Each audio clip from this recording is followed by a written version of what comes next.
I find there is a lot of information outside when it comes to the salary and how much nurses in the United States make, but then little information is put on to the benefits, right? In terms of annual leave, maternity leave, retirement, insurance, childcare.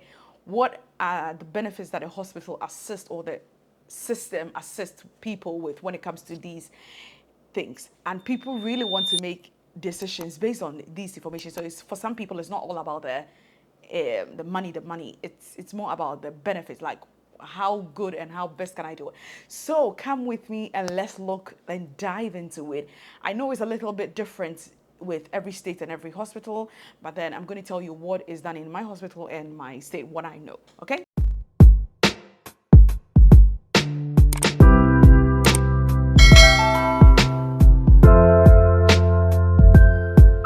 Without wasting much time, let's talk about childcare. I know that there is this information out there that childcare is very expensive when it comes to the United States. I know that in my hospital, what they do is that they have a contract with like a childcare agency. The agency gives us like 30% discount for every child that you take for childcare. And then the hospital itself also subsidize like an amount. So ideally, if you are with my hospital, you want to use their childcare agency, normally you would have been paying $375 per week for childcare for each child if you were to take your child. And when I say childcare, is between a child between 6 weeks of age and 12 years. So you pay $375 a week for each child. But if you take into consideration the discount and the subsidized amount, both from the agency and the hospital, you end up paying $260 a week for childcare. So let's say if you don't have anybody to support you at home to look after your child whilst you go to work, that is how much you're going to be paying. Let's go into our healthcare when it comes to we know that healthcare is not free, it's paid for in the United States, unlike the UK, which is absolutely free. When it comes to healthcare, how people pay for healthcare is via insurance. We have different types when it comes to healthcare. We have one for medical, one for vision, one for dental, and one for pharmacy when it comes to, like, if you are somebody who has a chronic condition that you need to pick up some meds frequently, there is an insurance for that as well. Insurance wise, I can't really say a fixed amount, because normally if you are with like a company, the company would give you some sort of support for the insurance, and then you pay like a little amount, so that when you need any assistance and you go to, let's say, your primary, which in the UK we used to call the GP, they also send your bill to the insurance. So sometimes when you go to the hospital, for instance, and then you just seeking emergency service, or maybe you go to your GP or your primary, and you seeking assistance, you pay something that we call co-pay. So it's like the initial payment you pay to be seen. And every insurance is different depending on the type of insurance you get. And some take $20, and I think the maximum I've seen is like $35. So you pay $35 to be seen, and then the rest of the money that you have to pay, it goes to your insurance for your insurance to pay. Sometimes depending on how much that you requested or how much treatment you got, the insurance might say, oh, we're going to cover this, that, and you pay this, right? So medical insurance, dental insurance, and vision insurance is mostly supported by your company, and then they normally have like contracts with certain hospitals and insurance companies which subsidize as well. So for my family, as for instance, we are a family of two. Just the medical insurance, we are paying $150 every 2 weeks for the medical insurance. So with that being said, it means that if we go to the hospital, we have to like make a co-pay, which is like $20 or $30, depending on how or what the policy or the agreement with that hospital you are seeking is. And then there are certain hospitals you can go to. It's not every hospital that you can go to. So, for instance, if the hospital that you are going to does not accept that insurance that you are with, it means that you might be paying everything out of pocket, or the insurance might still pay for some, but they won't pay for all as they would have if you went to the original hospitals, agreed hospitals that you have to go. So if, let's say, you visit another state and something happens and you go to a hospital, mind you, all these hospitals that are out of your state might not be accepting that insurance, because the insurance will normally be in your state. So then you might be paying out of pocket. So that is it with the medical insurance. With vision and dental, vision, you pay like $11 every 2 weeks, and dental like $9 every 2 weeks, because people normally don't frequently ask for these things. And with all these that I've said, the state itself supports people as well. Where I know people have heard of Medicaid, Medicare. One is for the elderly, and one is for when people like who are adults who are supposed to be working but can't for some reason. The state will then step in and say, hey, I'm going to help you, support you.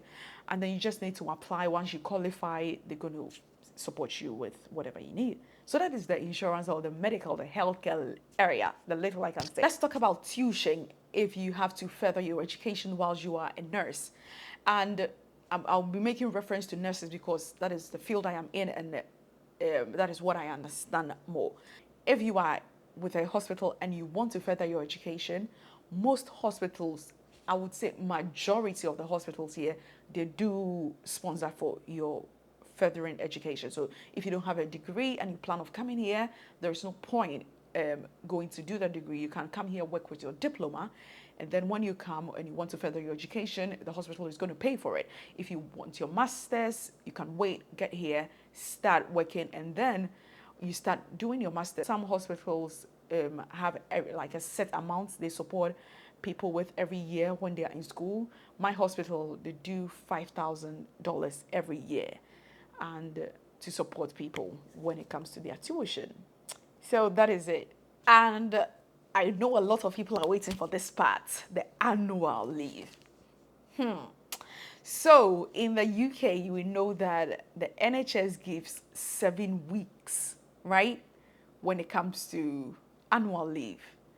So 7 weeks in the entire year. So as the financial year starts in April, you can start requesting for, because it's like an automatic, you get the leave. But unfortunately in America, it's not like that. We have something we call PTO, paid time offs. So with the paid time offs, you have to work for it. So it's not like you start and then you get it. No, you have to work to earn the annual leave. I know, right? Every pay period, you are awarded 7 hours.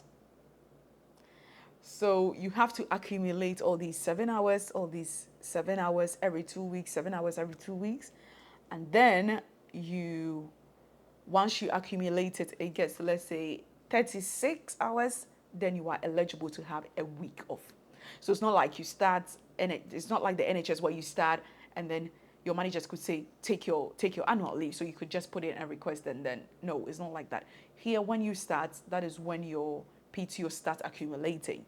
So if you are not working, automatically you don't have any PTOs. So you have to work to end them.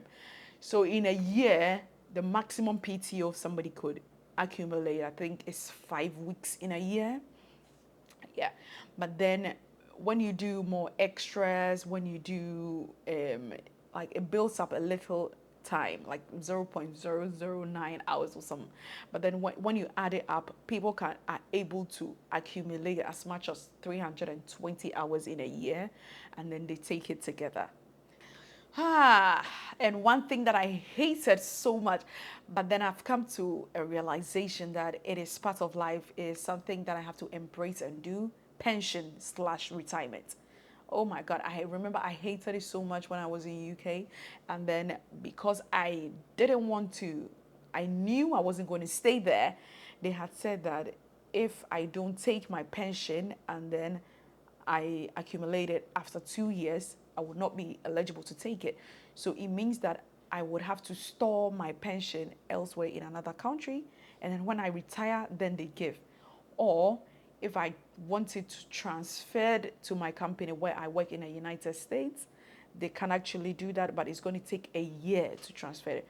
I didn't want any of that drama, so I went and I took my money. I got like £2,500 after tax. I took my money. So when I came here, I was like, I have to start my retirement again. And then here, the retirement is, I know a lot of people hear about the 401k, yes. So it's not every company that does the 401k. So 401k is actually for companies that are known as, they take money from people to offer services. But then when you go to companies that say they are apparently not getting any money from the people to enhance their company is based on donations and money from the government. So that is what they say, right? So if you are with a hospital that says that retirement that they have is 403B and 403A. So that is what my hospital has, because it is one. So with that, automatically they take 2% of your salary every 2 weeks into a savings account for you. And the hospital is supposed to be helping you make that money, because that is a way they are encouraging people to put some money out for retirement. So what my hospital does is that when you put the 2%, after 1 year, they're also going to put 2% for you. So you put 2% every 2 weeks, they put 2% every 2 weeks. But then if you are able to increase your 2% to 6% in at the end of the year, what they are going to add up, they're going to add up 3 to theirs to make it 5%. So you pay 6%, they pay 5%, and then at the end of the month, like, you get free 5% of your earnings as retirement, right? So that's free money. So it encourages people to get it. So at the end of the month, you are literally putting 11, like at the end of every 2 weeks, you're putting 11% aside for retirement, which I think is very good way of, at least it's not just your money, you're getting free money as well, kind of, which in other places it's not like that. It's your money that they put aside. We have life and disability is where you can't work, something happens. There is an insurance for that too. What they're going to do is, like, they're going to pay you one time of your basic annual, right? So let's say if your basic annual is $90K and you have a disability, you get a disability, the hospital, the company is going to pay like $90K to your account. And mind you, it is going to be taxed. So you're not going to get all the $90K. There is something called supplemental to the disability. So let's say the hospital is paying for that basic disability for you. So you are like, the $90K might not be enough. And then you pay an amount aside every month. Might be getting up to a maximum of $500K for that disability. So it could be death of your spouse or death of yourself, that what the family is going to get. It could be you get disabled and you can't work anymore, you have to stay home. But if you were making those little insurances, it's going to help you get a lot of money. What about well-being benefits? What well-being benefits does the hospital help? So when it comes to I think every hospital has like a way of looking after their people. So they want to make sure that you are sound physically, mentally, and healthy to be able to work for them. So they put measures in place to help people. And when I say measures, it's not all about health measures, like as in physical or medical needs. Sometimes they put like counseling, they put like childcare, legal reliefs, and all these are free. But a lot of people don't know that the hospitals are offering. So if you have like any marital issues, if you have any like elderly care issues. And the last one, for the maternity leave. That even saddens my heart. So we know that in the UK, maternity leave is 1 year. And in Ghana, I think it's 6 months, depending on where you work. What is it here in the United States? They consider maternity leave as a short-term disability. So short-term disability, mind you, every hospital is different, every state is different. I am telling you what is in mine. So with the short-term disability, the hospital is going to pay and you are eligible to receive from the hospital and not working for only 90 days, which is technically 3 months. So it's not like they're going to pay you full. So my hospital, the basic that you get would be 60% of your annual salary. So if, let's say, you are in a field where it pays well, and then your 60% is too much, they've capped it at $500 a week. So that is like $2K a month. But there is something, supplemental insurance again. Do like a buy-up in case it happens and then you go for maternity leave.